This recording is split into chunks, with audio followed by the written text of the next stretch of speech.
معلومات جو ہے وہ جلد از جلد فراہم کی جائے میڈیا کے تمام سیکشنز کو. بجٹ بکس کے حوالے سے میں سمجھتا ہوں کہ صرف مس کوآرڈینیشن, لیک آف کمیونیکیشن اور ایک بلا وجہ کا انہوں نے ایشو کریٹ کیا. یہ کوئی مسئلہ نہیں تھا. بجٹ بکس ہمیشہ سال ہا سال دہائیوں پہ محیط یہ بجٹ آتا ہے, مطلب وہ کبھی کسی بھی بجٹ پہ یہ ایشو نہیں ہوا کہ بجٹ بکس فراہم نہیں کی گئی. اس میں فائنانس منسٹر سے بھی بات کروں گا.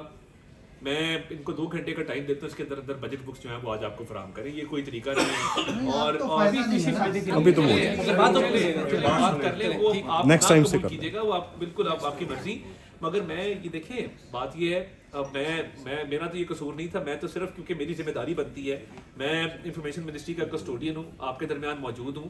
میری آپ سے گزارش اتنی ہوگی کہ دیکھیں اس میں کافی تفصیلات ہیں, کافی معلومات تو آپ تک آ چکی ہیں, مگر میں پلے ضرور کروا دیتا ہوں تاکہ اگر کوئی چیز مسنگ ہے وہ آپ تک پہنچ جائے. اور دیکھیں یہ میں سمجھتا ہوں کہ جب آپ کو یہ بک فراہم نہیں کی جاتی اور دفتر جب پوچھتا ہے کہ جی کدھر ہے ساری ڈیٹیلز, تو یہ وہ مسئلہ تو وہ ہے نا, مسئلہ یہ نہیں ہے. ایک پوائنٹ یہاں پہ, ایک منٹ دوست, ایک پوائنٹ سر. آپ کو پتہ ہے سی ڈی اتنے بڑا سی ڈی کا تھپا دیا گیا سر, آپ تو کمپیوٹر میں سی ڈی روم نہیں رہے, پوچھیے تو صحیح کون سے دور میں بستے ہیں آپ کے لائسنس آپ کی منسٹری کا چاہیے سر نا کہ یہ یو ایس پی دیتے. ایک چھوٹی سی گزارش ہے کہ ابھی بھی جب یہ جو ضمنی فائنانس بل مطلب جو آیا ہوا ہے یہ ابھی لے کر دیا گیا ہے اور اس کی کاپی ہمیں ابھی تک نہیں ملی. سینٹ میں ساری ہو جاتی ہے, نیشنل اسمبلی والا اسٹاف جو ہے وہ فیسلیٹیٹ اس کو کرنا چاہیے ہمیں. میں دیکھیے میں پی آئی صاحب یہاں موجود ہیں, میں فائنانس منسٹری کو بھی کہوں گا اور اسمبلی کے سیکریٹریٹ کو بھی کہوں گا کہ مہربانی کر کے اس پہ ایک ہم چھوٹی کمیٹی بنا دیتے ہیں. ان معاملات کو حل ہونا چاہیے اور یہ نوبت آنی نہیں چاہیے تھی.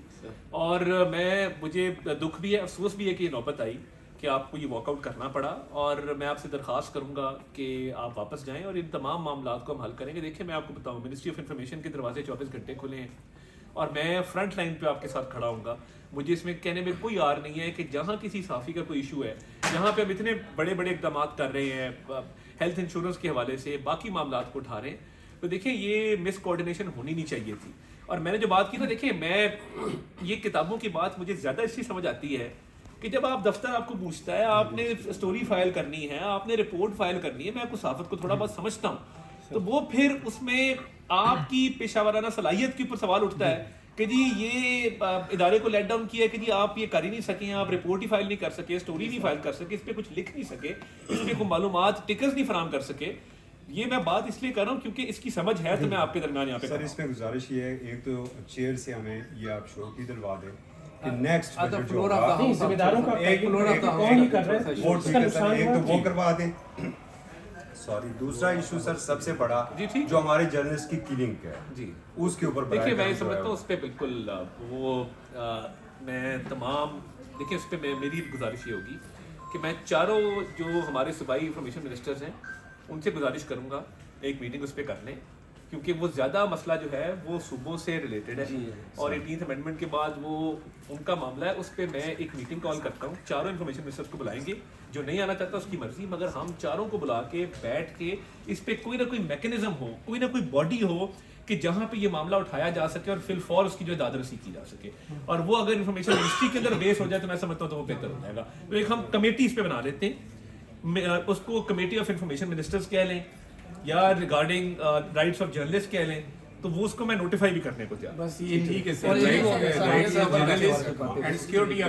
دیکھیں آپ نے ڈیفیمیشن لا پہ معاملہ اٹھایا, مجھے یہ بتائیے بڑے بڑے میڈیا ہاؤسز ہیں, یہ کیوں نوبت آتی ہے کہ میڈیا ہاؤسز بھی ایک دوسرے کے خلاف کیسز کرنے کے لیے برطانیہ جاتے ہیں؟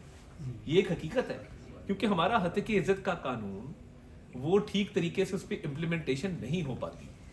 اس میں کوئی تجاویز آپ کی ہیں, میں پنجاب گورنمنٹ سے بات کرتا ہوں کہ اس میں دیکھیں وہ سب کے لیے ہے, وہ ریاستی اداروں کے لیے نہیں ہے, وہ حکومتوں کے لیے نہیں ہے.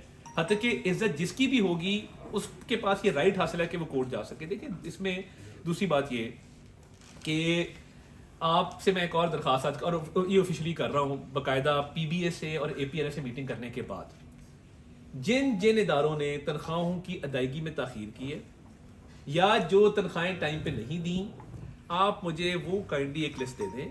ایک پی بی اے سے اور اے پی این اے سے ہماری آج صبح میٹنگ ہوئی ہے کچھ معاملات کے اوپر, اور یہ وزیر اعظم کے لیول پہ انہیں کہا گیا ہے کہ ملازمین کا اور میڈیا ورکرز کا اور رپورٹرز کا استحصال منظور نہیں ہے. اس پہ بہت اچھے جذبے کا اظہار پی بی اے نے اے پی این ایس نے کیا ہے. اس حوالے سے بھی میں آج آپ کے پلیٹ فارم سے, کیونکہ آپ نے آج موقع دیا ہے, تو میں یہ کہنا چاہتا ہوں کہ وہ آپ ریٹن ریپرزنٹیشن ہمیں دیں کہ جی یہ لوگ ہیں جن کا یا تو کوئی پینشن کا ایشو ہے یا اس سے پہلے کا ایشو ہے یا گریچوٹی کا ایشو ہے. وہ معاملات آج ہم نے آج صبح ہی ایک میٹنگ میں اس کو طے کیا ہے, تو وہ بھی انشاءاللہ تعالیٰ وہ مسئلے حل ہوں گے. مگر حد کی عزت کے حوالے سے کم از کم کوئی ریٹن آبزرویشن آئے کہ جی یہ قانون میں چیز ٹھیک نہیں ہے. میں دیکھیں آپ پہ بھی کوئی الزام لگاتا ہے نا کہ جی فلاں نے جو ہے وہ فلاں سے پیسے لے کے سٹوری لکھی, آپ کہاں جائیں گے؟ اور ایک وقت آئے گا, میں آپ کو بتاؤں, ڈیجیٹل رائٹس پروٹیکشن اتھارٹی کا قیام ضروری ہے, اس پہ آپ سے بیٹھ کے بات کریں گے. ایک وقت آئے گا, اب یہ کیا ہو رہا ہے, کسی پہ بلاسفیمی کا الزام لگاؤ, قتل کروا دو. میں نے house floor of the house بھی بات کی. ہاں میں دیکھیے میرے بزرگوں نے اپنی سیاست کا آغاز 1953 کی ختم نبوت صلی اللہ علیہ وسلم کی تحریک سے کیا, مگر ملک میں ایک عدالتیں ہیں, قانون ہے. آپ نے اگر کسی کوئی الزام لگا ہے, عدالت میں پروف کرے, راہ جاتے لوگوں کو مار دینا.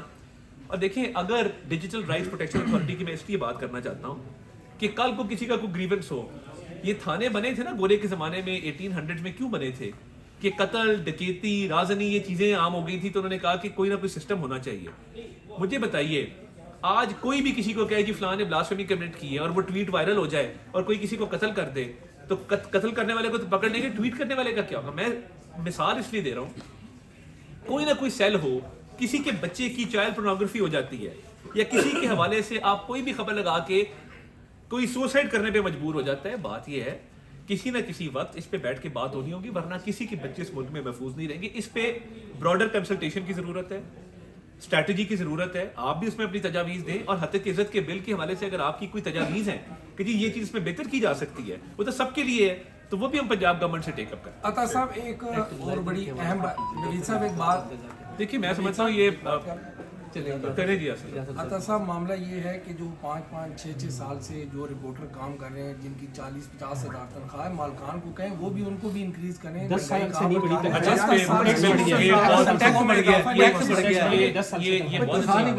یہ بہت اچھی بات کی. کچھ معاملات ہیں جو شاید میں ابھی بیان نہیں کر سکتا, شاید کل پرسوں میں اس پہ مزید روشنی ڈال دوں اور آپ کے ساتھ بیٹھ کے اس پہ تمام لوگوں کو بلا کے ڈالیں. مگر دیکھیے پیچھے بھی کچھ واجبات تھے, وہ ہم نے ان کی بر وقت ادائیگی کی. کیئر ٹیکر دور میں بھی نہیں ہو سکے, جو اس سے پہلے بھی نہیں ہو سکے, وہ بہت بڑے پچھلے واجبات تھے جو ہم نے ادا کیے ہیں. اب آگے بھی ہم نے ایک اسٹریٹجی بنائی ہے, اور اس پہ یہ وزیر اعظم صاحب کا فوکس تھا کہ نہیں یار یہ بڑی زیادتی ہے, یہ انکریمنٹ کی بات انہوں نے کی ہے وہ بھی ہونا چاہیے, جو واجبات ہیں وہ بھی ادا ہونے چاہیے, اور جو تنخواہیں جس کو نہیں ملی. اب دیکھیں مجھے اتنا دکھ ہوتا ہے کہ جب آئی ٹی این ای میں جا کے وہ دے رہا ہوتا ہوں چیکس, تو ان سے میں پوچھتا ہوں کہ جی کتنی دیر سے, کہ جی 10 سال سے یہ معاملہ چل رہا تھا. تو ان معاملات کو بھی حل کرنے کے لیے بڑا پرویکٹیولی پی بی اور اے پی این ایس کو انگیج کیا ہے, اور انہوں نے مہربانی کی ہے, انہوں نے بڑے اچھے جذبے کا اظہار کیا ہے. اور آج انہوں نے کہا کہ جی آپ کی شکایات ہیں, آپ میڈیا ورکر سے, رپورٹر سے ہمیں ایک باقاعدہ لسٹ لے کے دیں کہ کون لوگ ہیں جن کے ساتھ یہ ہو رہا ہے, تو ہم ان کی ادائیگی کو فوری طور پہ یقینی بنائیں. چلیں سر, تھینک یو.